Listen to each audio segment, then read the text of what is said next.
자, 소중한 시간 아끼기 위해서 바로 시작하겠습니다. 참고로 제목이 이렇게 된 사유는 조금 있습니다. 4차 산업혁명을 이미 여기서 강연한 바가 있다고 그래서 제목이 이걸 빼달라 해서 뺐다가 그 다음에 다시 넣는 과정에서 이 플랫폼하고 두 개가 같이 들어가게 된 겁니다. 결과적으로 둘 중에 하나만 하자고 그랬더니 또 두 가지를 다 하자 그래서 오늘 빠른 속도로 두 가지를 다 하도록 하겠습니다. 자, 4차 산업혁명 지금까지 강연을 한 번도 안 들으신 분 계신가요? 없죠? 다 한 번 이상 들으셨죠? 자, 4차 산업혁명의 아이러니 이런 겁니다. 모두가 강연을 들었는데 누구도 제대로 설명할 수 없다는 거예요. 자, 여기서 4차 산업혁명은 이런 것이라고 설명하실 분 계신가요? 예, 이게 지금 우리 문제죠. 이 4차 산업혁명은 통상적으로 이렇게 얘기합니다. 1차 기계혁명, 2차 전기혁명, 3차 인터넷혁명, 4차 인공지능 등등의 혁명. 근데 이렇게 보면은 우리가 뭘 해야 될지 그림이 잘 안 나오죠. 자, 이 문제에 대해서 전 세계 주요 석학들이 1년 전에 모여서 야, 우리 한번 4차 산업혁명을 정의해보자. 이래서 다보스 포럼에서 이렇게 정의를 했습니다. 모든 것이 연결되고 보다 지능적인 사회다. 이 정의에 이르기까지 이 수많은 기술들을 검토를 했죠. 그리고 이러한 변화가 굉장히 빠르게 넓게 강하게 세상을 바꿀 것이다. 자, 그런데 여기서 정말 우리가 질문할 게 있어요. 모든 것이 연결되고 보다 지능적인 사회라는 얘기를 우리는 이미 오래전부터 들어왔죠? 그렇지 않은가요? 이미 거의 다 들어왔습니다. 그래서 다보스 포럼에서 이렇게 발표하니까 많은 사람들이 우리 지금까지 하고 있던 3차 산업혁명하고 차이가 뭐냐? 이렇게 질문이 나오죠.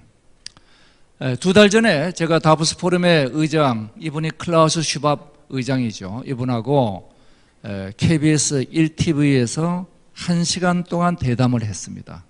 보신 분 계세요? 안 계시죠? 예, 한 분 계시네.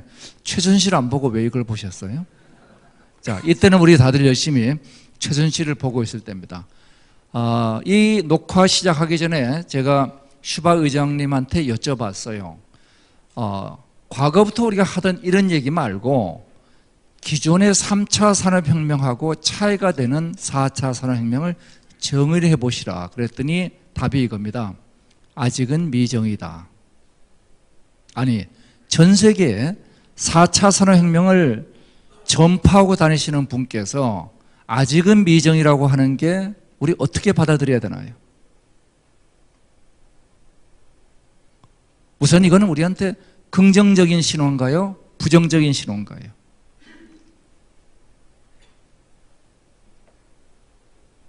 왜 긍정적이죠? 아직은 우리가 가능성이 있다는 거죠. 모든 판이 다 짜진 다음에 우리가 따라잡으면 굉장히 힘들죠. 그런데 전 세계 4차 산업혁명을 주창하고 있는 그 수장이 아직 미정이다 그러는 것은 우리에게 기회가 있다는 얘기입니다. 이 다보스 포럼에 모인 수많은 석학들도 뭔가 오고 있는 건 틀림없이 오고 있어요. 일자리의 절반이 사라질 것이고, 그리고 세상에 지금까지 없던 저금리, 마이너스 금리 현상부터 시작해서 무역 전체 양의 절감이라든지 저하라든지 이런 과거에 없던 변화들이 나타나고 있는데 그걸 뭐라고 찝어서 얘기는 못하지만 오고 있는 겁니다.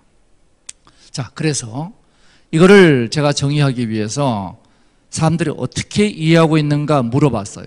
그랬더니 대체로 이해하고 있는 게 이러한 기술들로 4차 산업혁명을 이해하고 있습니다. 예를 들어서 이런 거죠. 첫 번째 그룹은 데이터로 이해를 합니다. 세상은 데이터로 연결돼서 바뀌는 것이 4차 산업혁명이야. 자, 두 번째 그룹은 인터넷으로 이해해요. 그래서 PC를 연결하던 유선 인터넷이 스마트폰을 통한 무선 인터넷을 통해서 이제는 사물 인터넷으로 초연결 구조로 가고 있어. 자, 세 번째 그룹은 인공지능이죠. 뭐니 해도 알파고님이 강림하시는 바로 인공지능이 4차 산업혁명의 본질이야. 이 모든 접근들이 제가 뭐라고 얘기하느냐, 바로 코끼리 다리 만지기라고 정의를 내렸습니다. 개별 기술들은 4차 산업혁명의 본질이 될 수가 없는 거죠. 이 개별 기술이 아니고 4차 산업혁명은 현실과 가상이라는 두 개의 세상에 융합해서 접근할 필요가 있다는 겁니다. 이런 각도에서 4차 산업혁명을 제가 재정의를 했습니다. 1차 산업혁명이 기계혁명이지만 이것은 인간의 생존의 욕구를 충족시켰습니다. 2차 혁명은 전기혁명으로서 안정의 욕구를 충족시킨 오프라인 혁명이 1, 2차 산업혁명이죠. 자, 디지털 기술로 인해 가지고 인터넷 혁명이 인간의 연결의 욕구를 충족시키면서 과거에 없던 새로운 세상, 가상의 세상을 만들어냈습니다. 이제 우리는 오프라인과 온라인이라는 두 개의 세상을 넘나들고 있죠. 바로 4차 혁명을 저는 이렇게 정의를 합니다. 현실의 오프라인 세상과 가상의 온라인 세상이 융합하는 혁명이다. 모든 정의란 것은 가장 간단한 가정으로 최대 현상을 설명하는 게 제일 좋은 정의죠. 자, 이 정의를 가지고 현재 나타나고 있는 수많은 현상들을 설명을 드리고자 합니다. 현실 세상과 가상의 세상은 달라도 너무 달라요. 현실은 물질로 이루어져 있고 복제가 안 되기 때문에 소유가 권력입니다. 가상의 세상은 정보로 이루어져 있고 복제가 너무 쉬우니까 공유가 기본 원칙이 되고 이래서 관계가 권력이 됩니다. 두 개의 다른 세상이 융합하려면 물질이 정보로 바뀌고 정보가 물질로 바뀌어야 됩니다. 바로 뭐가 필요하냐? 물질을 정보로 바꾸는 디지털화 기술과 정보를 물질로 바꾸는 아날로그화 기술이 필요합니다. 3차 산업혁명과 4차 혁명의 제일 큰 차이는 3차 혁명에서는 이 디지털화 기술은 있는데 아날로그화 기술이 완성이 안 돼 있었습니다. 이 두 가지가 순환하면서 융합하는 것이 4차 혁명이라는 거죠. 자, 이래서 제가 4차 산업혁명을 첫 번째 이렇게 정의를 드리고자 해요. 현실과 가상이 인간을 중심으로 융합하는 혁명이다. 자, 이 정의하에서 지금 나타난 현상들을 보도록 하겠습니다. 이 세상은 크게 세 개의 축으로 이루어져 있습니다. 사물을 다루는 과학기술, 그리고 우리를 다루는 경제사회, 나를 다루는 인문, 이 세 가지죠. 이 과학기술이 융합하고 경제사회가 융합하고 인문이 융합하는 3단계로 4차 산업혁명은 전개될 것이다. 각각 10년이 걸릴 것이다. 자, 제가 이렇게 제시를 하고 당장 우리 눈앞에 다가와 있는 과학기술의 융합 문제를 보도록 하겠습니다. 제가 4차 산업혁명을 대표할 수 있는 기업들이 누구냐? 이 전 세계 글로벌 유니콘들, 1조가 넘는 스타트업들입니다. 이들 기업들을 분석을 해봤어요. 자, 이들 기업들의 비밀 코드는 뭐냐? 오프라인의 현실 세계에서 사업을 하지 않습니다. 현실 세계를 가상 세계로 옮겨요. 어떻게 옮기느냐? 시간, 공간, 인간을 옮깁니다. 자, 시간을 옮기는 빅데이터와 클라우드, 공간을 옮기는 IoT와 GPS, 인간을 옮기는 IoB와 SNS. 이 6개의 기술이 있으면 시간, 공간, 인간을 데이터화시켜서 가상 세계로, 온라인 세계로 옮겨놓을 수 있습니다. 이렇게 온라인 세계로 옮겨놓으면 뭐가 좋아지느냐? 현실에서 불가능했던 편집과 복제가 가능해요. 자, 여기 몇 분 안 계시지만, 자, 여성분들은 셀카를 많이 찍습니다. 특히 미인들일수록 셀카를 많이 찍어요. 자, 셀카 찍고 나서 뭐 하죠? 인스타그램에 올리죠. 올리기 전에 뭐 하나요? 뽀샵을 하죠. 예. 자, 현실 세계에서 갑자기 나의 피부를 뽀샤시하게 만들 수는 없지만은 가상의 세계에서는 얼마든지 가능한 거죠. 이래서 현실과 가상이 순환하면서 현실에 나를 최적화시켜 줍니다.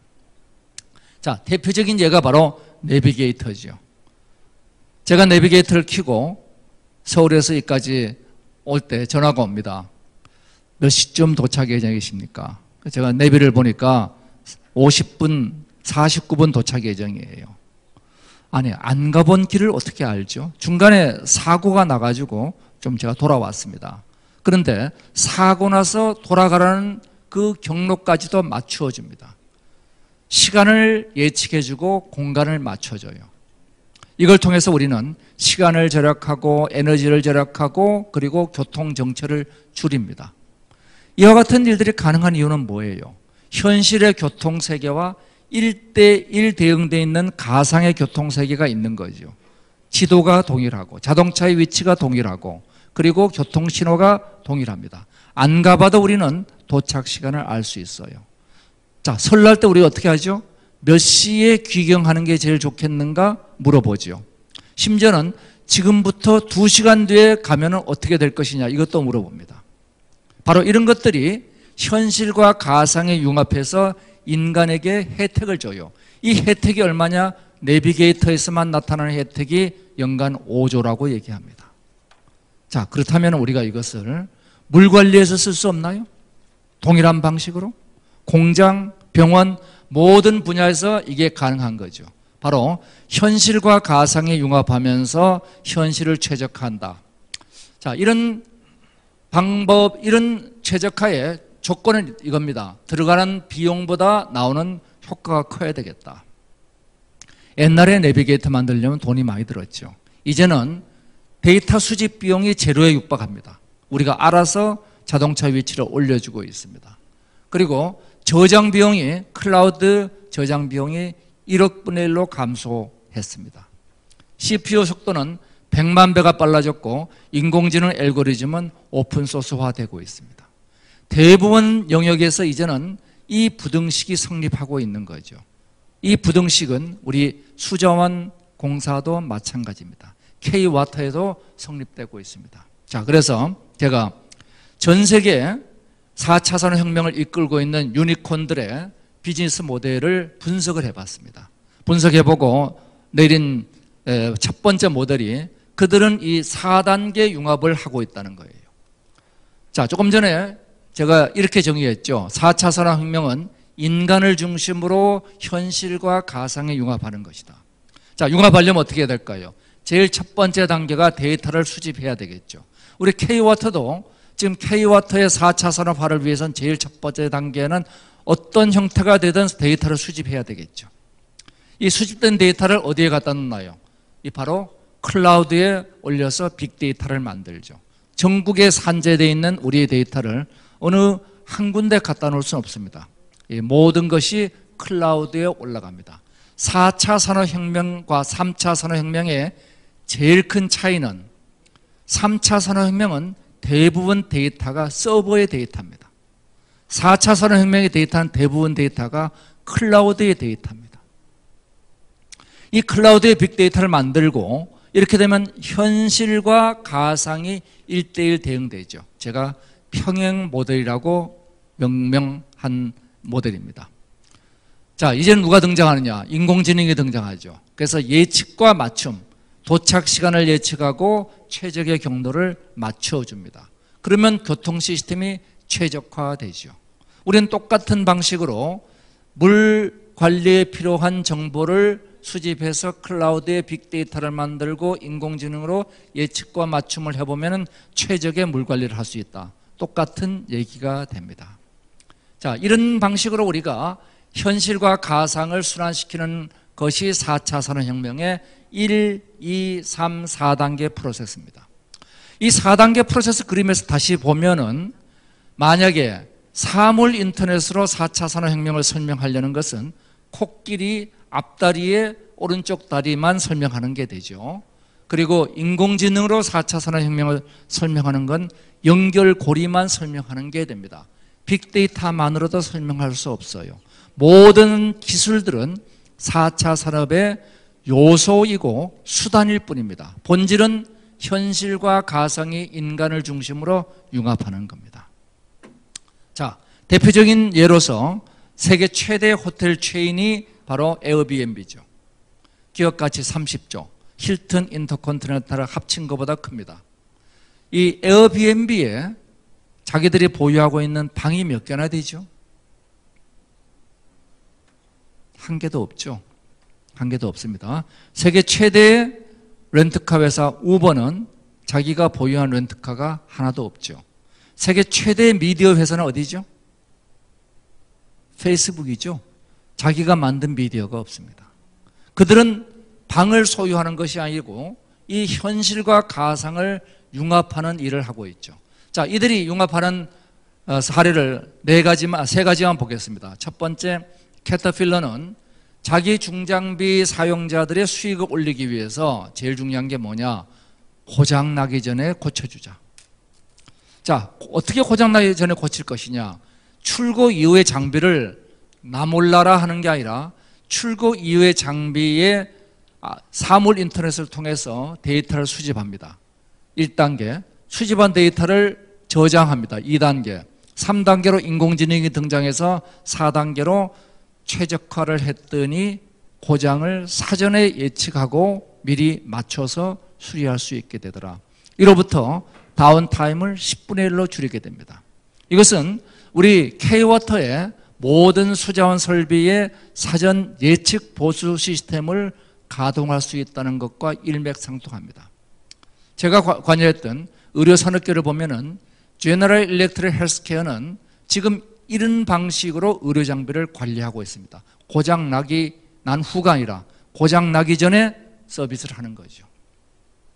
시멘스는 스마트 팩토리라는 자기들의 오프라인 공장과 디지털 팩토리라는 온라인 공장을 1대1 대응시킨 모델을 만듭니다. 1단계 평행 모델 구축이죠. 그리고 클라우드의 빅데이터를 만들고 인공지능을 분석했더니 최적의 공장 운영 배치를 할 수 있더라. 마찬가지로 아마존은 자기네 배송 시스템을 최적화시키기 위해서 어떻게 하면 배송 시간을 줄일 건가? 첫 번째 했던 거는 패킹 시간을 줄이는 겁니다.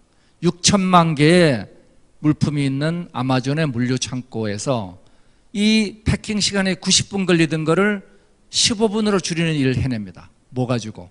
바로 키바라는 로봇을 25,000대 도입하죠. 근데 그 75분 줄인 거는 아무것도 아니에요. 이 친구들이 그 다음에 뭘 하느냐 하면은 모든 고객의 정보로부터 저장 분석을 했더니 뭐가 되느냐? 이 고객이 주문하기 전에 발주하기 전에 우리가 배송을 할 수 있더라. 이래서 아마존이 자랑하는 예측 배송 시스템이 가동되기 시작합니다. 다 뭐가 똑같으냐? 내비게이터가 도착 시간을 예측하고 경로를 맞춰주는 것과 똑같죠. 이 글로벌 유니콘들은 모든 사업의 영역이 이렇습니다. 이 삶의 모든 영역에 일쳐서 현실 세상과 가상 세상을 1대1로 대응시켜서 최적화한다. 이게 그들의 사업 모델입니다. 당연히 우리도 이렇게 할 수 있는 거죠. 즉 제품과 서비스가 이제는 분리되는 것이 아니라 제품과 서비스가 데이터를 통해서 통합되는 구조죠. 바로 우리가 프로덕트와 서비스가 통합된다. PSS, 엔드-투-엔드라고 얘기하는 가치 창출의 사이클이 만들어집니다. 자, 그러면 이제 우리 이 기술들을 잠깐 보도록 하겠습니다. 어떤 기술들이 필요할까? 인공지능과 12기술이 4차 산업혁명을 만드는 기술들입니다. 자, 그 모델은 이런 거죠. 첫 번째, 독일은 4차 산업혁명에 필요한 기술 모델을 이렇게 만들었어요. 이 친구들이 인더스트리 4.0 플랫폼이라고 부르는 겁니다. 독일이 2001년부터 2011년까지 스마트 팩토리 프로젝트를 DFKI가 추진하죠. 그리고 2012년도에 그 결과가 좋으니까 아예 이거를 스마트 팩토리라는 공장이 아니라 모든 산업에 확장해보자. 이래서 인더스트리 4.0 워킹 그룹이 출발됩니다. 2년 뒤에 이 플랫폼을 발표를 합니다. 그 내용을 보면은 인공지능, 빅데이터, 사물 인터넷 뭐 이런 기술들을 가지고 4차 산업혁명 모델을 제공하겠다. 제가 이 모델을 전 세계 글로벌 유니콘 20개의 기업한테 적용을 해봤어요. 3분의 2가 안 맞아 들어갑니다. 지금 이 모델은 스마트 팩토리 정도의 최적화된 모델입니다. 왜? 독일의 인더스트리 4.0은 스마트 팩토리로부터 출발했기 때문에 굉장히 제한이 많은 모델입니다. 일반화시키기 어려워요. 저는 독일 모델을 도입하지 말라고 얘기를 하고 있죠. 자, 그러면은 보스턴 컨설팅 그룹이 그 다음에 좀 더 좋은 모델을 내놓죠. 보스턴 컨설팅 그룹도 독일의 인더스트리 4.0 프로젝트에 참여합니다. 좀 더 발전시켜서 9개의 기술을 가지고 4차 산업혁명을 설명하겠다. 굉장히 비싼 돈 받고 컨설팅하고 있죠. 9필라 모델입니다. 9개의 기술 보면은 로봇, 빅데이터, 증강현실, 3D 프린터, 클라우드, 사이버 시큐리티, IoT, 시스템 인테그레이션, 시뮬레이션. 자, 뭐 있어 보이긴 하는데 뭔가 빠진 것 같아요. 뭐가 빠졌느냐? 첫 번째, 이 기술이 왜 선정됐는지 논리적 근거를 제시하지 못하고 있습니다. 두 번째, 여기에 빠져있는 기술이 굉장히 많아요. 오늘 제가 요 다음에 얘기할 플랫폼을 포함해서. 그래서 여기에 대해서 완결성이 부족합니다. 자, 이것을 완성할 수 있는 모델을 제가 만든 게 이겁니다. 인공지능과 12기술 AI 플러스 12텍 모델이라고 해서 이 노란선을 경계로 해서 바깥 세상은 현실의 세상, 안쪽의 세상은 가상의 세상이라고 설정을 했습니다. 자, 그러면은 첫 번째 우리가 해야 될 일은 현실의 세상을 가상으로 옮기는 일이 필요하죠. 우리 K와트에 있는 모든 시스템들이 가상의 세상에서 볼 수 있기 위해서는 시간, 공간, 인간을 데이터화시킬 수 있어야 됩니다. 그래서 시간, 공간, 인간을 데이터화시키는 6개의 기술들을 제가 6대 디지털화 기술이라고 명명을 하죠. 자, 이 6개의 기술이 있으면은 대부분의 4차 산업 사례들을 바로 이 가상세계로 옮겨놓을 수가 있게 됩니다. 자, 그러면 두 번째, 가상세계에 옮겨진 데이터들이 클라우드에서 빅데이터를 만들게 되겠죠. 자, 누가 등장해야죠? 네? 이제 인공지능이 등장해야죠. 자, 인공지능이 등장해서 요 빅데이터를 분석해서 최적의 예측과 맞춤을 할 수 있죠. 자, 오늘 우리가 댐 방류는 어디를 하고 그 다음에 오늘 우리가 물 공급은 어디를 늘려주고 이런 것들을 예측하게 되면은 수치가 나옵니다. 그런데 그거는 어디에 있느냐? 가상세계에 있어요. 이걸 현실로 가지고 나와야지 인간을 위한 기술이 되겠죠. 이래서 가지고 나오는 기술들이 6대 아날로그화 기술들입니다. 4차 산업혁명과 3차 산업혁명을 가르는 가장 큰 차이는 이 순환 과정입니다. 3차 산업혁명은 들어가기만 했어요. 4차 산업혁명은 들어가고 나오고 하는 6대 아날로그화 기술이 디지털화 기술과 더불어 작동하게 됩니다. 이 6대 아날로그화 기술과 디지털 기술을 우리가 앞으로 나란히 해서 다시 보게 되면은 이 디지털화 기술은 조금 전에 설명을 드렸고 아날로그화 기술들은 첫 번째가 서비스 디자인이라는 관점이 굉장히 중요합니다. 자, 우리 K와트가 미래의 비전을 만들겠다. 그럼 궁극적으로 그 비전은 누구를 위한 거예요? 우리 대한민국의 국민들을 위하고 전 세계 해외에 우리 진출하는 국가의 국민들을 위한 게 돼야죠. 무엇든 가치를 만들어낼 것이냐, 이것이 서비스 디자인의 관점입니다. 이 서비스 디자인의 관점에서 인간을 위한 가치를 만들라. 이게 이제 아날로그화 기술에 제가 첫 번째로 꼽고 있는 겁니다. 자, 두 번째는 이 아날로그화 기술에서 서비스 디자인에서 나온 가치를 이것을 현실화시키는 물질로 만드는 기술이 3D 프린터, 그리고 경험으로 만드는 것이 증강 가상현실입니다. 이 증강 가상현실과 3D 프린터가 있으면 현실과 가상이 순환하게 되죠. 근데 이걸 끝나는 거 아니죠. 보안과 돈을 주고받아야 됩니다. 블록체인과 핀텍이 필요합니다. 여기에 동기부여가 필요해요. 지속적으로 일하게 됩니다. 우리가 가상의 교육을 한다, 온라인 교육을 한다. 대부분 사람들이 틀어놓고 딴짓하고 있습니다. 예. 왜냐? 동기부여가 안 되는 거예요. 이걸 동기부여시키려면 게임화가 필요하고, 그리고 마지막으로는 플랫폼이 이 들어가는 비용을 줄여줍니다. 옛날에 우리가 제조업에서 값싼 제품을 만들기 위해서는 거대한 공장을 만들었죠. 이제 엔드투엔드의 소위 PSS 서비스를 최적화시키려면 반복되는 부분을 공유를 해야 됩니다.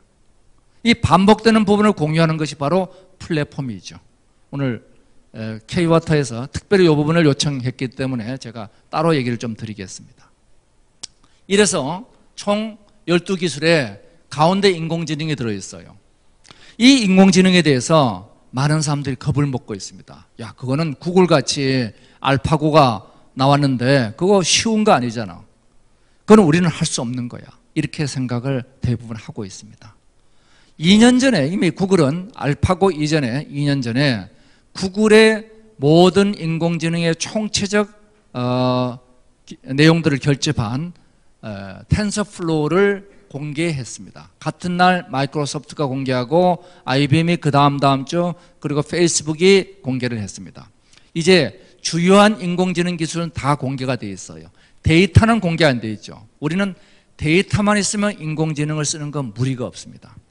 지금 제가 단언코 얘기하건데 K와터가 그동안 축적한 데이터를 인공지능의 딥러닝을 통해서 분석하는 데 필요한 소프트웨어는 개별적으로 놓고 봐가지고 A4 용지 2장을 넘지 않습니다.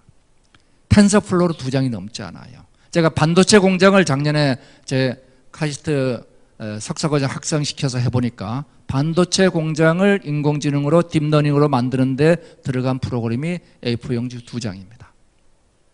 누구나 할 수 있다는 겁니다.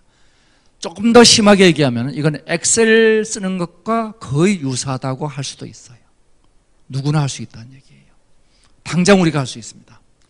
자, 그렇다면 이제 이를 바탕으로 우리가 4차 산업화를 어떻게 하면 될 것이냐 하는 얘기입니다. 자, 첫 번째 해야 될 일은 우리 K와터가 하고 있는 사업을 현실과 가상의 평행 모델을 만드는 겁니다. 실제 우리가 현실에서 하고 있는 일들, 이것을 가상화시키기 위한 가상화 모델, 이 두 가지를 1:1 대응시키는 평행 모델을 만들라.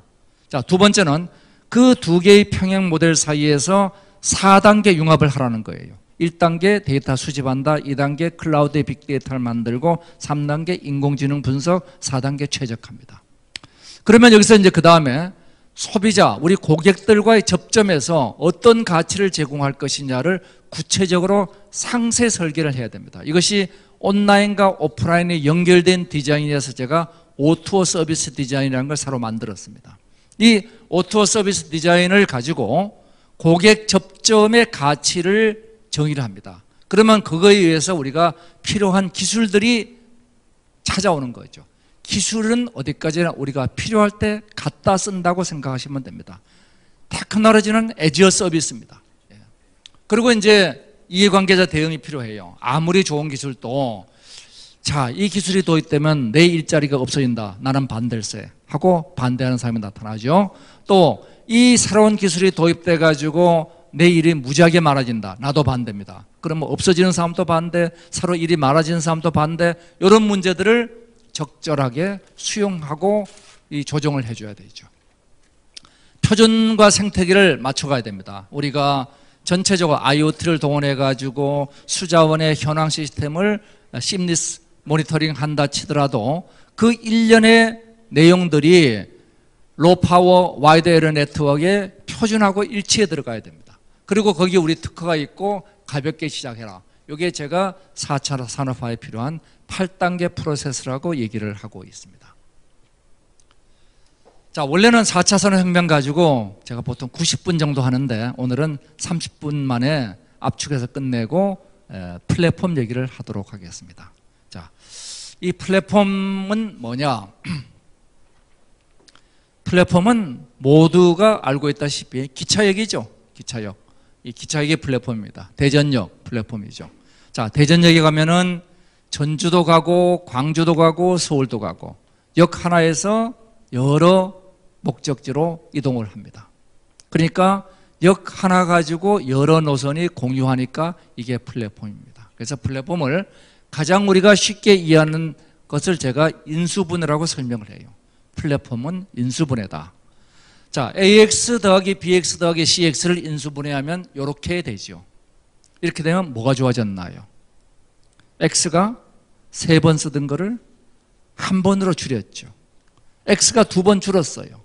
그러니까 플랫폼 2개 만들 거를 2개의 비용을 줄이게 됐으니까 효율이 생겼습니다. 그래서 X는 공통 역량, 이게 플랫폼입니다. ABC는 소위 응용 프로그램들입니다. 이래서 하나의 플랫폼 위에서 여러 개의 응용, 우리가 앱스토어 위에 수많은 앱들이 올라가듯이 플랫폼은 새로운 게 아니죠. 모든 게 다 플랫폼입니다. 반복돼서 사용되는 거, 역, 항구, 항공, 그 다음에 시추선, 맥OS, 윈도우 다 플랫폼입니다. 왜? 여러 다른 응용 프로그램이나 응용 시스템들이 저 플랫폼을 공유하기 때문에. 자, 대한민국의 기본적인 네트워크 사업자들은 다 기본적으로 플랫폼 사업자들입니다. 가스 회사, 가스공사도 플랫폼이고, 수자원공사도 플랫폼이고, 그리고 한전도 플랫폼입니다. 기본적인 인프라를 제공하고 있어요. 그 기본 인프라를 이용해서 우리가 할 수 있는 많은 사업들이 등장하는 거죠. 자, 이런 플랫폼을 가지고 우리는 만약 플랫폼이 없다면은 대한항공이 자기 항공공항 따로 만들고 아시아나 따로 만들고 진에어 따로 만들고 이거 참 머리 아프죠. 그래서 플랫폼은 반복되는 공유 요소를 공유함으로 인해 가지고 생기는 효율을 서로 나누면은 서로가 좋은 거 아니냐 이거죠. 거기다가 이제 나는 따로 공항을 안 만들어도 항공사를 또 노선을 만들 수 있으니까 저가 항공사가 쉽게 생길 수 있게 됐습니다. 옛날에는 항공사 하나 만들려면 거기 필요한 여러 시스템들이 많았어요. 근데 그런 것들을 전부 다 플랫폼으로 아웃소싱 할 수 있게 되다 보니까 개별 사업자는 가장 중요한 일만 해버리면 되는 거죠. 자, 이래서 이 플랫폼이 새로운 게 아닌데 왜 지금 와서 플랫폼 가지고 난리냐? 이것은 요 인수분해를 하는데 인수분해 만약에 괄호 열고 닫고 괄호 열고 닫고가 저게 X보다 비싸면은 인수분해 하는 게 남는 게 없죠. 네. 괄호 열고 닫고가 싸야 됩니다. 근데 옛날에는 괄호 열고 닫고가 비쌌어요. 저게 연결 비용인 겁니다. 이 연결 비용이 제로에 육박하니까 전체가 효율화된다는 코즈의 이론이 작동하게 되죠. 이래서 연결 비용, 인터넷이 발달하고 수많은 연결 시스템들이 발달하니까 이제는 플랫폼을 이용하는 게 쉬워졌습니다. 자, 이래서 플랫폼 세상으로 가죠. 초연결 시대. 우리는 옛날에는 소유를 했어요. 내가 소유를 했는데 이제 소유의 시대에서 공유의 시대로 바뀌고 있는 거죠. 자, 2005년도 불과 10년 전입니다. 11년 전입니다. 예, 11년 전. 2005년도에 시가총액 10대 기업 중에 소프트웨어 회사는 마이크로소프트 하나밖에 없었습니다. 다 자원기업, 금융기업 이런 기업들이죠. 자, 10년 뒤인 지금 어떻게 되느냐?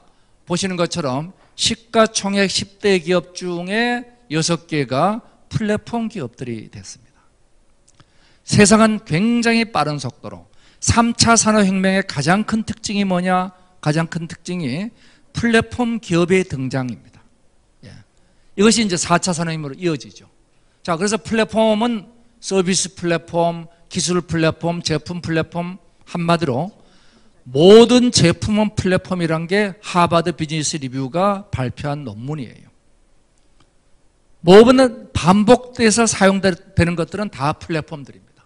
그래서 이 플랫폼은 다 확장되고 있죠. 크게 봐서 플랫폼 두 가지가 있습니다. 혁신의 플랫폼과 시장의 플랫폼 두 가지가 있습니다. 이 기차역, 윈도우 같은 이런 것들은 혁신의 플랫폼들. 그 다음에 백화점, G마켓, 그룹폰, 티켓몬스터 이런 건 다 시장의 플랫폼들입니다. 두 개는 각기 달라요. 흔히 플랫폼을 잘못 아시는 분들이 플랫폼은 양면 시장이다. 천만의 말씀이에요. 플랫폼은 반복해서 사용하면 다 플랫폼이에요. 단지 시장 플랫폼은 파는 사람, 사는 사람이 연결되는 거니까 시장 플랫폼은 양면 시장입니다.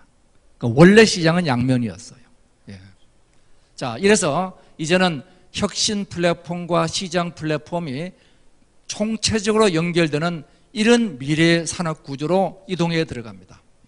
자, 그러면 지금 현재 시점에서 이 세계 경제 상황은 어떤가? 대한민국의 전체 산업에서 대략 55% 정도가 온라인 경제입니다. 95%가 오프라인 경제예요. 여기는 물질로 이루어져 있고 이건 정보로 이루어져 있죠. 자, 이게 3차 산업혁명까지의 그림입니다. 이게 4차 산업혁명이 되면 어떻게 되느냐? 요 오프라인이 온라인과 결합을 해요. 그래서 현재는 이런 상태가 앞으로 어떻게 되느냐? 이것이 전체의 절반을 뚫고 들어오게 됩니다. 이게 바로 4차 산업혁명으로 진행하게 되면서 플랫폼이 온라인 플랫폼을 넘어서 온오프라인에 결합된 플랫폼으로 이동하게 되는 거죠. 자, 이래서 이 시장 규모가 대략 500조 정도를 예상하고 이 기존의 소유 경제, 물질 경제의 절반이 소위 온오프라인에 연결된 O2O 플랫폼으로 바뀌기 때문에 뭐가 생기느냐? 일자리의 50%가 사라진다는 얘기입니다. 자, 이 일자리 50% 사라진다는 이 플랫폼을 다시 보면은 플랫폼은 이런 인수분해인데 이 인수분해를 다시 보면은 공통 요소로서 효율을 얻죠. 그리고 개별 사업자는 차별화, ABC 항공 노선만 만들면 돼요. 내가 공항을 안 만들어도 됩니다. 혁신만 하면 됩니다. 새로운 거 만들면 되죠. 자, 이래서 플랫폼은 가치 창출과 이익 분배를 선순환할 경우 플랫폼은 좋은 룰을 가지고 있다. 이렇게 얘기를 합니다. 모든 플랫폼이 좋은 룰을 갖는 건 아니에요. 좋은 룰을 가지지 못하면 플랫폼이 성장을 못합니다. 플랫폼 구조는 뭐냐? 혁신과 효율을 결합하는 구조입니다. 세상은 딱 두 가지 일이 있어요. 하나는 반복되는 일, 하나는 반복되지 않는 일. 우리가 반복되는 일을 잘하는 걸 효율적이라고 얘기해요. 생산관리, 품질관리, 영업관리, 관리자가 들어가는 건 다 효율을 목적으로 합니다. 이것은 반복되는 일을 잘하자예요. 그 다음에 반복되지 않는 일, 이거를 우리가 혁신이라고 얘기합니다. 모든 기업은 동시에 혁신과 효율을 잘하는 걸 목표로 합니다. 맞죠? 그런데 혁신의 패러독스는 뭐냐? 어떤 조직도 효율과 혁신을 동시에 잘할 수 없다는 겁니다. 그것은 동그란 네모가 없는 것과 똑같아요. 많은 사람들은 조직에 얘기를 합니다. 우리는 지금 하는 일도 열심히 하고 그리고 새로운 혁신도 하자. 결과를 놓고 보면 성공한 사례가 없어요. 기존 조직에 기존 사람이 기존 방식으로 효율과 혁신을 동시에 이룩하는 것은 절대 불가능합니다. 그건 본질적으로 안 되게 돼 있어요. 그러니까 방법은 딱 하나밖에 없어요. 효율과 혁신을 분리하는 수밖에 없습니다. 어떻게 분리하나요? 시간을 분리하고 공간을 분리하고 인간을 분리하는 겁니다. 시간을 분리하는 게 뭐냐? 그게 혁신이 필요할 때는 큰 기업에서 IBM에서 떨어져 나가서 벤처기업을 만들고 차고에서 신제품 개발해서 그 다음에 이제 효율이 필요한 거대한 시장이 필요할 때는 다시 구글로 팔려갑니다. 이게 M&A 과정이에요. 개방혁신이라는 오픈 이노베이션은 효율과 혁신을 시간에 따라 분리하는 겁니다.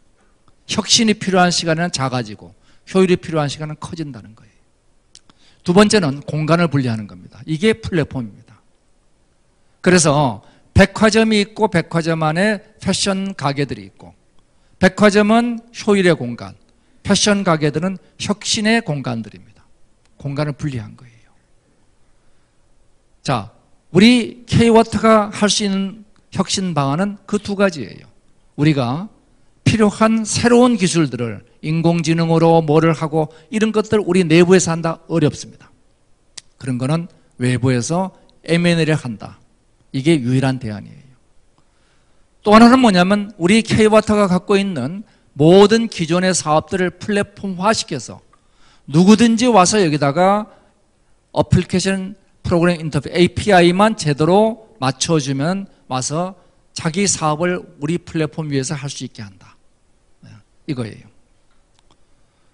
이 두 가지 방식이 유일하게 돌파하는 방식이고, 세 번째는 사내 벤처를 만드는 겁니다. 그건 인간을 분리하는 거죠.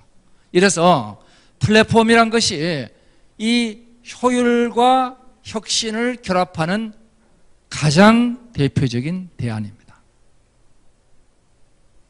가장 우리가 생각하는 효율 혁신적인 회사 구글조차도 검색을 제외하고는 내부에서 혁신적인 신기술을 개발한 게 없어요. 알파고도 딥마인드라는 회사를 인수한 것이고, 지난 15년간 180개 회사를 인수를 했습니다. 심지어는 구글조차 그렇습니다. 제가 제너럴 일렉트릭에 유럽 회사 하나를 2000년도에 1억 유로에 팔았습니다. 1000만 유로 들어서 만든 회사 1억 유로에 팔았는데, 팔면서 GE가 세계 최고의 의료기기 회사로서 어떤 새로운 기술을 개발했나 검토를 해보니까 그 이전 10년 동안 단 한 개도 개발한 게 없어요. 전부 다 외부에서 사들입니다. GE는 알고 구글도 아는 겁니다. 우리는 내부에서 혁신하는 건 안 된다. 외부 혁신을 사와서 내부의 효율과 융합한다는 거예요. 아니면 애플의 앱스토어처럼 이렇게 플랫폼을 만드는 겁니다. 자, 그래서 이제 플랫폼의 룰을 보면은, 자, 기본적으로 이 플랫폼을 통해서 우리는 공통 역량은 공유하고 핵심 역량은 각기 따로 가는 이 플랫폼 구조로 간 거죠. 그러면 플랫폼 구조에서는 어떤 일이 벌어지느냐? 기업은 내가 들어간 비용보다 고객의 가치를 높게 만들고 그 사이 프라이스를 경계해서 고객과 가치를 나누는 겁니다. 왼쪽의 기업의 이노베이션, 오른쪽의 기업의 마케팅입니다. 자, 그런데 이게 어떻게 되느냐?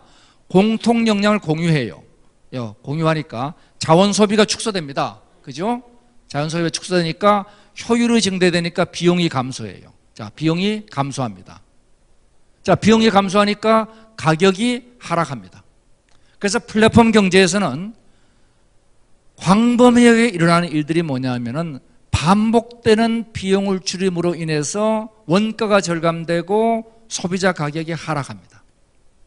우리가 흔히 소로의 역설이라고 뭐 들어보셨는지 모르겠습니다만은 왜 IT 기술 발달에도 불구하고 GDP가 증가하지 않고 있는가? 그 이유는 플랫폼 경제가 갖고 있는 본질적 특성이 요 프라이스가 하락해요. 프라이스가 하락하면 뭐냐? GDP가 감소하는 겁니다. 그래서 이 플랫폼이 효율을 증대시키면서 뭐 어떤 효과를 가져오느냐? 국가의 GDP를 끌어내리는 역할을 하게 됩니다. 그런데 그렇다고 해서 소비자의 후생이 줄어들었나요? 소비자의 후생은 줄지 않았습니다. 소비자가 느끼는 가치는 줄지 않았는데 공급자에 들어가는 비용이 줄어드는 거예요. 이래서 요 밸류를 중심으로 비욘드 GDP, 이제는 GDP가 중요한 것이 아니라 GDP는 프라이스와 코스트 사이의 합이 GDP입니다. 이제는 그게 아니라 밸류를 중심으로 세상을 보자는 개념이 나오고 있는 거죠. 자, 근데 그걸로 끝나는 게 아닙니다. 그게 아니라 플랫폼을 만들었더니 A, B, C, D, E, F 만드는 게 쉬워요. 저가 항공사 노선 만드는 게 쉬워요. 예? 이제는 공항도 같이 쓸 수 있고 뭐 온갖 것 같이 쓸 수 있으니까 비행기 사가지고 비행기도 빌리면 되고 노선만 잘 만들면 돼요. 이러니까 새로운 노선이 만들어지니까 밸류가 올라갑니다. 따라서 여기서는 다시 GDP가 증가하기 시작합니다. 그래서 플랫폼이 경제에 미치는 영향을 놓고 보면 두 가지 방향에서 영향을 미쳐요. 하나는 플랫폼을 통해서 원가가 내려가서 GDP를 줄여주는 역할을 함과 동시에 혁신을 통해 가지고 GDP를 늘리는 역할을 합니다. 그래서 총체적으로 이 플랫폼 경제가 세상의 GDP를 늘리냐 줄이냐 하는 것은 요 DF가 만들어지는 속도하고 코스트가 낮아지는 속도의 균형에 달려 있다. 이렇게 얘기를 할 수 있습니다. 이 사회적 후생은 유지가 되고 있죠. 자, 그럼 플랫폼의 가치는 뭐냐? 이 방송 플랫폼은 100만 명이 보나 200만 명이 보나 그 효과의 차이는 2배입니다. 이게 사노프 법칙이라는 방송의 법칙이에요. 통신은 인터넷이나 이런 통신들은 가입자의 제곱에 비례합니다. 그런데 SNS는 가입자의 n승에 비례하게 돼요. 부자가 더 부자가 되죠. 마태복음의 법칙입니다. 이래서 플랫폼에서 지금 대부분 플랫폼은 이와 같은 소위 SNS 플랫폼 형태를 가집니다. 그럼 어떤 일이 생기느냐? 이 임계점을 지나면 어마어마하게 가치가 증가돼 버립니다. 플랫폼 사업에서는 임계점 이전에 돈 벌겠다고 그러면은 그게 사업을 못하는 사람인 겁니다. 플랫폼 사업자 보고 너 지금 비즈니스 모델 갖고 와라. 이거는 질이 떨어져 있는 투자자인 겁니다. 플랫폼 사업자한테 묻는 거는 너 임계점을 어떻게 넘을래 하는 겁니다. 지금 소셜 커머스 업체들이 1조 5천억의 적자를 보고 있는데 계속 돈을 쏟아붓습니다. 그 이유는 뭐냐?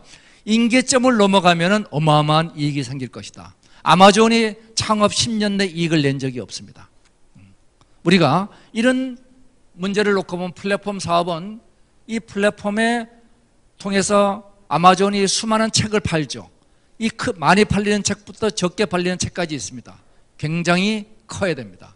그런데 여기에 아마존의 가입자들이 야, 나 그 책 사봤더니 좋더라. 끈끈하게 자기들끼리 주고받아야 됩니다. 끈끈해야 됩니다. 그래서 이 두 가지 크고 끈끈한 게 플랫폼의 가치죠. 그러기 위해서는 플랫폼 커야 됩니다. 소위 말하는 나와바리란 걸 자꾸 나누는 사업자는 플랫폼 경쟁에서 이길 수가 없어요. 작은 정원, 통신사가 KT, SKT 따로따로 나눠진 시대에서 이제는 완전히 다 열려 있죠. 애플 앱스토어와 구글 앱스토어 이렇게 거대하게 나가야 됩니다. 그래서 이 플랫폼의 프레임워크를 공항을 놓고 보면은 공항에서 플랫폼에서 공급자, 수요자가 뭐를 가져갈 것이냐 하는 문제를 보겠습니다. 공항을 보면은 공항에 이런 요소가 있어요. 공항 비행기 직원 탑승권, 룰은 예매 절차, 탑승 수석 이런 게 룰이에요. 우리 K와터를 플랫폼화 시킨다 그러면은 우리 K와터가 가지고 있는 컴포넌트는 뭐냐? 그 다음에 K와터하고 서로가 협력할 수 있는 이 룰은 뭐냐? 컴포넌트와 룰을 정해야 되는 겁니다. 이 컴포넌트와 룰을 정하는 것이 바로 플랫폼의 양대 법칙이에요. 그래서 공항이라는 플랫폼은 그 안에 컴포넌트가 있고 룰이 있어가지고 항공사와 이용객들이 하나의 공항 플랫폼을 사용하고 있는 겁니다. 자, 이래서 이 기본적으로 가운데 플랫폼 사업자는 컴포넌트의 소프트웨어, 하드웨어, 서비스, 아키텍처 이런 게 있고 룰은 스탠다드, 프로토콜, 폴리시 이런 룰들을 가지고 있습니다. 그래서 이걸 가지고 표준 API와 신뢰 문화를 가지고 서플라이와 디맨드 사이드를 연결하고 있는 구조죠. 이게 기본적인 플랫폼의 아키텍처가 되겠습니다. 자, 그러면 플랫폼이 망하는 과정은 뭐냐? 아타리 같은 경우는 내부 인력이 독립 게임을 만들어 가지고 무허가 게임으로 소위 물이 나빠집니다. 예. 그래서 플랫폼 사업자의 제일 중요한 건 뭐냐? 물 관리예요. 우리의 물이 아니고 클럽의 물입니다.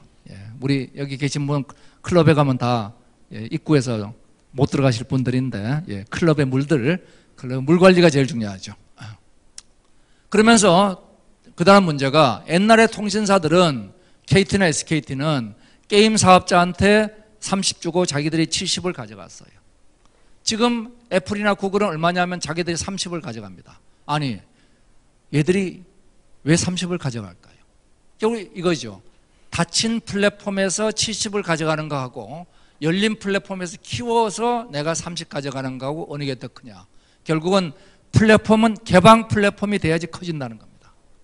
그래서 열면 전체가 커지고 닫으면 내목이 커지는 거죠. 그래서 플랫폼의 가치 창출을 어떻게 하는 게 좋으냐. 서드 파티가 많이 들어와야만 플랫폼이 성공합니다. 서드 파티는 왜 들어와요? 내가 통제하고 내가 피 빨아먹으려면 들어오지 않습니다. 오면은 우리 K와타하고 같이 손잡고 하면 너희 스타트업들은 앞으로 돈 벌 수 있어. 이게 확신이 서야지 들어오는 거죠. 자, 그러기 위해서는 이 플랫폼의 가치 창출을 누구한테부터 줘야 되느냐? 사용자 제일 많이 주고 개발자 그 다음 우리 사업자는 제일 나중에 가져가는 겁니다. 이렇게 하는 플랫폼들이 성공을 하는 플랫폼들이에요. 자, 그래서 이제는 마이클 포터가 얘기하는 기존 가치 사슬, 소위 클로즈드 밸류 체인의 가치 사슬은 다 붕괴됐습니다. 이제는 플랫폼 생태계는 이 단순계의 사고, 연구개발하고 생산하고 판매하고 이런 모든 것을 내가 한다는 사고에서 플랫폼 사고로 복잡계로 가는 이런 네트워크 구조로 이동하고 있죠. 자, 그렇다면 우리가 어떻게 플랫폼을 구축할 것이냐. 그래서 플랫폼의 가치 창출은 뭘 할 거냐, 선순환 분배 구조 어떻게 가져갈 거냐, 미래 가치는 뭐냐, 비용과 수익 창출을 어떻게 할 거냐, 지속 가능성을 어떻게 할 것이냐, 이게 우리의 문제고, 이 전체 설계의 가장 중요한 그림이 이 그림일 겁니다. 조금 어렵다고 보여지시겠지만 플랫폼에 참여하는 많은 사람들한테 서드 파티가 들어와서 가치를 공급합니다. 이 서드 파티의 가치 공급이 최대화돼야 돼요. 그래서 플랫폼은 먼저 가입자가 많아야 되고, 그 다음에 가입자끼리 서로 끈끈해야 되고, 그리고 서드 파티가 많이 들어와야 됩니다. 그래서 이 세 가지 요소를 가지고 플랫폼 가치를 평가하게 됩니다. 자, 그러면 플랫폼 경쟁 전략의 제일 중요한 법칙 제가 정리했습니다. 첫 번째, 무조건 먼저 시작해라. 왜냐? 플랫폼은 무조건 커야 됩니다. 먼저 시작해야 되죠. 그리고 후발주자 매력이 있어야 되고, 빨리 키워야 되고, 합병할 거 합병시켜야 되고, 그리고 새로운 가치를 만들어라. 자, 그럼 마지막으로 또 우리 담당자께서 저한테 숙제를 많이 줬어요. 4차 산업혁명도 해라, 플랫폼도 해라, 그리고 수자원공사 얘기도 해달라. 그래서 수자원공사 얘기를 좀 붙였습니다. 우리 카이스트에서 미래 예측을 많이 합니다. 제가 있는 데가 강의를 미래전략대학원에서 강의를 하니까. 그래서 수많은 미래 예측 자료들이 있는데 중요한 건 이래요. 요 왼쪽에 있는 9개는 소위 체계적으로 미래 예측하는 기법들입니다. 스태프 기법부터 뭐 스태퍼, 스티프 많은 기법들이 있는데 보면은 맞는 적이 없어요. 맞는 적이 없습니다. 제가 한 번도 본 적이 없어요. 맞는 거를. 자, 오른쪽에 있는 건 뭐냐면 그냥 상상력으로 하는 겁니다. 이 상상력으로 하는 거 굉장히 많이 맞습니다.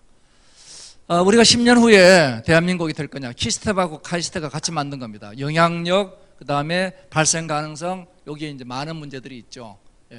여기 이제 에너지, 자원, 기후변화, 자원재해 다 우리 K와트하고 관계된 문제고, 요걸 푸는데 필요한 기술들이 이런 기술들이 있더라 하는 결론을 끄집어냅니다. 자, 이렇게 체계적으로 하는 것보다 여기 김정문 씨가 옛날에 한 겁니다. 2000년에 대해서 이 양반이 예측한 거예요. 1960년대 그린 만화입니다. 김정문 씨가 보면은 움직이는 도로, 전기자동차, 태양열집, 전자신문, 이 양반 체계적으로 한 거 아무것도 없어요.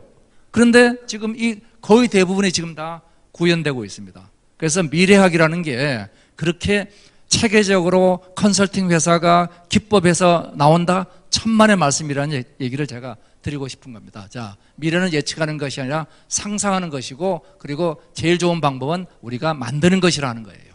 자, 그런 만드는 것이라는 관점에서 우리 K와트가 메가 트렌드 분석을 하고 이해관계자 요구를 하고 이렇게 지속가능한 물 이용을 위한 그걸 만들었습니다. 자, 만들어서 이 물 이용에 관해서 결론적으로 놓고 보면 우리가 해야 될 일은 이거죠.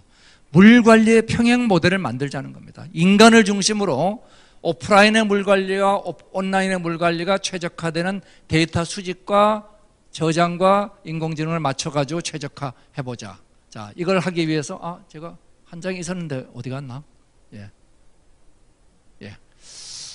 제가 한 장이 어디 제가 하다가 빼먹은 모양이에요. 마지막 한 장에 뭘 써놨냐면은 K와트가 해야 될 여러 가지 일들을 제가 7가지 정도 써놨습니다. 첫 번째가 이 평행 모델을 만들고 우리 4대강을 최대로 살려야 된다는 겁니다. 늘 바둑이 제가 아마 5단인데 바둑에서 중요한 건 이거죠. 기존의 작점이 내가 잘못 악수를 떴다 하더라도 그것을 최대한 활용하라는 겁니다. 저는 악수라고 생각하지도 않지만은 우리 4대강은 전 세계 물 관리에 굉장히 보기 드문 벤치마킹 사례가 될 것이다. 자, 그 다음에 우리 대한민국이 갖고 있는 굉장히 좋은 장점들이 있습니다. 굉장히 다양한 우리가 수계를 가지고 있죠. 그걸 우리가 최대한 활용하면은 그걸 통해서 많은 국가에 쓸 수 있는 모델을 만들 수 있을 것이다. 우리가 지금 해야 될 많은 일 중에서 지금 보면은 이 첫 번째 필요한 일은, 당장 필요한 일은 퀴긴입니다.